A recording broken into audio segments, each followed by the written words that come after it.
প্রিয় সপ্তম শ্রেণীর শিক্ষার্থীরা, আমরা আজকে তোমাদের 7.2 অনুশীলনীর তৃতীয় পার্টের ক্লাসটা করছি। আজকে আমাদের লাস্ট 3টা অঙ্ক রয়েছে, তবে আমরা আজকে লাস্ট পার্ট বলছি না এই কারণে যে আমরা উদাহরণ থেকে আসলে কিছু অঙ্ক করব। তো আমরা 13, 14, 15 এই 3টা অঙ্ক আজকের পার্টে করছি। তো 13 নম্বরটায় যেটা ছিল, একটি ক্রিকেট খেলায় ইমন ও সুমনের মোট রান সংখ্যা 58। তো আমরা আগের অঙ্কগুলোতে বলেছি যখন দুইটা জিনিসের সমষ্টি থাকে তখন আমরা সেইখানে একটা এক্স ধরে অপরটা মোট মাইনাস এক্স এখান থেকে করে আর অপর অংশ থেকে একটা সমীকরণ গঠন করে আমরা সমাধান করি। তো এখানে আমরা যে কোনো একজনের রানটা এক্স ধরতে পারি, কিন্তু এখানে যেহেতু ইমন চাওয়া হয়েছে, ইমনটা ধরলে একটু সুবিধা হবে, তবে সুমন ধরলেও হবে। তো মনে করি ইমনের রান সংখ্যা আমরা এইভাবে ধরে নিই। মনে করি ইমনের রান সংখ্যা হলো এক্স। ইমনের রান সংখ্যা সমান এক্স। তো ইমনের যদি এক্স হয় তাহলে সুমনের হবে হচ্ছে মোট দেওয়া ছিল যে 58 রান। হ্যাঁ, তো সেই 58 থেকে একজনের রান বিয়োগ দিতে হবে, অর্থাৎ ইমনের রানটা বিয়োগ দিলেই এটা হবে সুমনের রান। এবার আমরা যে শর্তটা দেওয়া আছে সেখানে যদি যাই, তো ইমনের রান সংখ্যা সুমনের রান সংখ্যার দ্বিগুণের চেয়ে 5 রান কম। তো এখানে এখন আমরা প্রশ্ন মতে লিখে সমীকরণটা গঠন করব। তো এক পাশে আমরা ইমনের রানটা রাখি এক্স, মাঝে সমান দিয়ে আর এক পাশে সুমনের রানটা বসাই। এবার আমরা জিনিসটা বোঝার চেষ্টা করি যে কি বলা হয়েছে। ইমনের রান সংখ্যা সুমনের রান সংখ্যার দ্বিগুণের চেয়ে, তাহলে এই 2 দিয়ে গুণনটা পাবে কিন্তু সুমন, অর্থাৎ সুমনের রান সংখ্যা হচ্ছে এইটা, যেহেতু প্লাস মাইনাস যুক্ত রাশি ব্র্যাকেট দিয়ে গুণ দিতে হবে। তো আমরা আবারও দেখি যে ইমনের রান সংখ্যা সুমনের রান সংখ্যার দ্বিগুণের চেয়ে 5 রান কম। অর্থাৎ কার কম? দেখো, ইমনের রান সংখ্যাটা সুমনের রান সংখ্যার দ্বিগুণের চেয়ে 5 রান কম, অর্থাৎ ইমনেরই কম। তো ইমনের যদি কম হয় তাহলে সুমনের বেশি, অর্থাৎ এইখান থেকে আমাকে 5 মাইনাস করতে হবে, কিন্তু এই 5টা কিন্তু ভিতরে দেওয়া যাবে না, এই দ্বিগুণের চেয়ে 5 রান কম।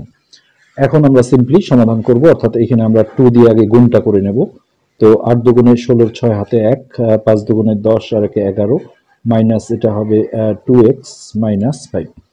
তো এবার মাইনাস 2x-টাকে আমরা বাম পাশে প্লাস করে নিয়ে আসি, তাহলে x প্লাস 2x, আর যেটা এই পাশটা আমরা জাস্ট বিয়োগ করে দেবো। 116 থেকে 5 বিয়োগ করলে হবে 111। তো এরপর এটা যোগ করলে হবে 3x, তাহলে 3x সমান হচ্ছে 111। তো এইখান থেকে x এর মান 3টা ভাগ হয়ে যাবে, 111 ভাগ 3। এটা যদি আমরা কাটাকাটি করি, 3 3 9, 10 11 2 21, 3 7 21, অর্থাৎ x এর মান আমরা পেয়ে গেলাম 37। তো x এর মান ছিল হচ্ছে ইমনের রান। তো এটা সরাসরি আমাদের উত্তর হয়ে গেল, ইমনের রান হচ্ছে 37। তো এখানে আমাদের সুমনের রান চাইলে এখানে আমরা এক্স এর মানটা বসিয়ে দিয়ে ক্যালকুলেশন করলেই সেটাও আমরা পেয়ে যেতাম। তো এরপর আমরা 14 নম্বরটায় যাচ্ছি, তার আগে আমরা একটু উত্তরমালাটা চেক করে নিচ্ছি। 7.2 এর হচ্ছে 13 নম্বর 37। ওকে, তো এখন আমরা 14 নম্বরে ঢুকছি। 14, তো এখানে যেটা ছিল যে একটি ট্রেন 30 কিলোমিটার বেগে চলে কমলাপুর স্টেশন থেকে নারায়ণগঞ্জ স্টেশনে পৌঁছলো। আর ট্রেনটার বেগ যখন কমিয়ে দেওয়া হলো 25 কিলোমিটার হলে ঘন্টায় 10 মিনিট সময় বেশি লাগে, 2 স্টেশনের মধ্যে দূরত্ব চাওয়া হয়েছে। তো এটাকে আমরা আগে এক্স ধরে নেব। মনে করি 2 স্টেশনের মধ্যবর্তী দূরত্ব এক্স কিলোমিটার। মধ্যবর্তী দূরত্ব হচ্ছে এক্স কিমি। তো এবার আমরা যেটা করব, আমাদের আসলে ফাইনালি সমীকরণ গঠনের ক্ষেত্রে এই সময়টা প্রয়োজন হবে, অর্থাৎ 10 মিনিট। এদিকে যদিও ঘন্টায় আছে, সেটা পরে আমরা অ্যাডজাস্ট করব, কিন্তু এই সময়টা আমরা দুটো জায়গা থেকেই বের করব। তো এইটা আমরা হচ্ছে সময় বের করতে গেলে এই সময়টাকে ডানে ফেলবো, অর্থাৎ আমরা বলবো ট্রেনটি 30 কিলোমিটার যায় ঘন্টায়, মানে হচ্ছে 1 ঘন্টায়। হ্যাঁ, তো সেইভাবে আমরা যদি লিখি যে ট্রেনটি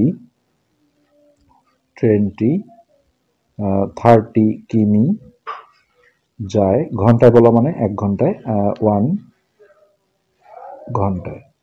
তো এইখান থেকে আমরা হচ্ছে যে তাহলে x কিলোমিটার যেতে কত সময় লেগেছে সেটা যদি বের করতে চাই, প্রথমে আমাদের 1 এ বের করতে হবে। তাহলে ট্রেনটা 1 কিলোমিটার যায় 1/30 ঘন্টায়। এরপরে আমরা এক্স কিলোমিটারে বের করব, এক্স কিলোমিটার যায়, তো এক্সটা উপরে যাবে অর্থাৎ 1 গুণন এক্স বাই 30। তো এক্স আর 1 গুণ করলে এটা আসলে এক্সই থাকবে, তাহলে এক্স বাই 30 ঘন্টা, ঘন্টায়। তো এবার আমরা 25 কিলোমিটার বেগে কত সময় লেগেছে আমরা সেই সময়টা বের করি। ট্রেনটি 25 কিমি যায়, এটাও ঘন্টায় বলা ছিল অর্থাৎ 1 ঘন্টায়। 25 কিমি যায় হচ্ছে 1 ঘন্টায়। তো টোটাল দূরত্ব যেহেতু এক্স কিলোমিটার, এখানেও আমরা এক্স কিলোমিটার যেতে কত সময় লেগেছে সেটা বের করব। প্রথমে আমরা একে বের করলাম যে 1 কিলোমিটার যেতে লাগে 1/25 ঘন্টা, আর ট্রেনটা তাহলে এক্স কিলোমিটার যেতে লাগে 1 গুণন এক্স/25 ঘন্টা, অর্থাৎ এখান থেকে আমরা যেটা পেলাম যে x/25 ঘন্টা। এখন যে বিষয়টা, এখানে যেটা বলা হয়েছে যে দ্বিতীয় ক্ষেত্রে 10 মিনিট সময় বেশি লাগে। তো এই 10 মিনিটটাকে কিন্তু আগে ঘন্টায় পরিণত করে নিতে হবে, যেহেতু এগুলো আমাদের ঘন্টায় আছে। তো এখানে কোনো কিছু লিখতে হবে না, সরাসরি আমরা 10 মিনিট কথাটা লিখে, তো মিনিটকে ঘন্টা করলে 60 দিয়ে ভাগ দিতে হয়, অর্থাৎ 10/60, আর এইখানে আমরা ঘন্টা লিখে দিলাম। এটা বিষয়টা এরকম যে 60 মিনিট আমরা যদি ঐকিক নিয়মে করি তাহলে 60 মিনিট সমান হচ্ছে 1 ঘন্টা। হ্যাঁ, তারপরে আমরা যদি একে বের করি 1 মিনিট সমান হবে 1/60 ঘন্টা, এটা আসলে একবারে এখানে করা হয়েছে। আর 10 মিনিট সমান সমান হবে হচ্ছে 1 গুণন 10/60, এটাই আমরা একবারে এখানে দেখিয়ে দিয়েছি যে 60 দিয়ে ভাগ দিলে এটা ঘন্টা হয়ে যাবে। তো এটা যদি আমরা কাটাকাটি করি তাহলে 10 আর এটা 6×10=60, অর্থাৎ 1/6 ঘন্টা। তো এখন আমরা সমীকরণটা আসলে কিভাবে গঠন করব সেটা আমাদের বিষয়। প্রথম ক্ষেত্রে আমাদের সময় লেগেছিল হচ্ছে x/30 ঘন্টা, আর দ্বিতীয় ক্ষেত্রে, তো এখানে আমরা আসলে এখন সমীকরণটা কিভাবে গঠন করব আমরা সেটা দেখি।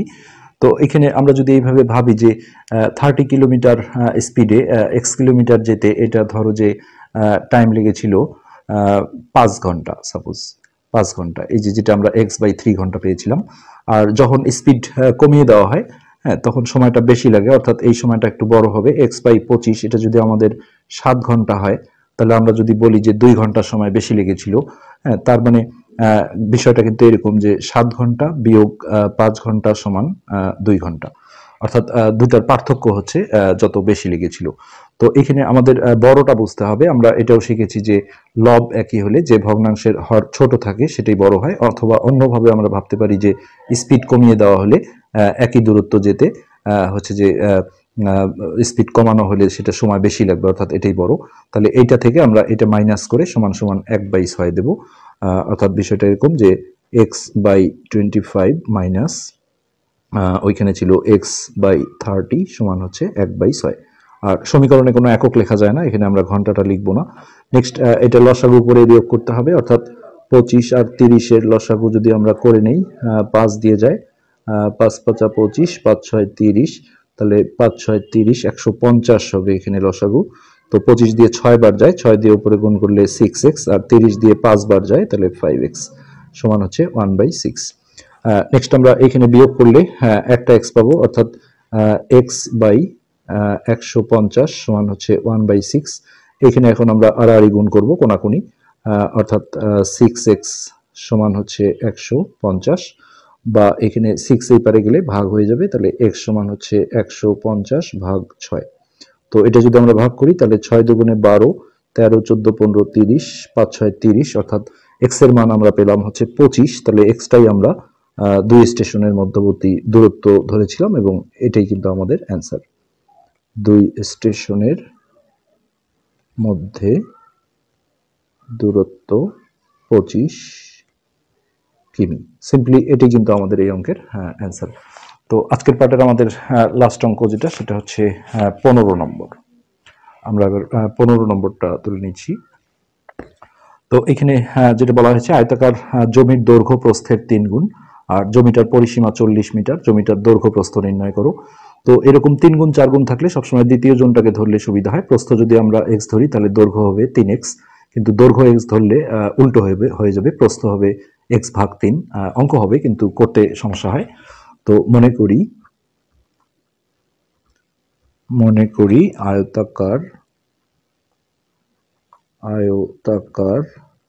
জমির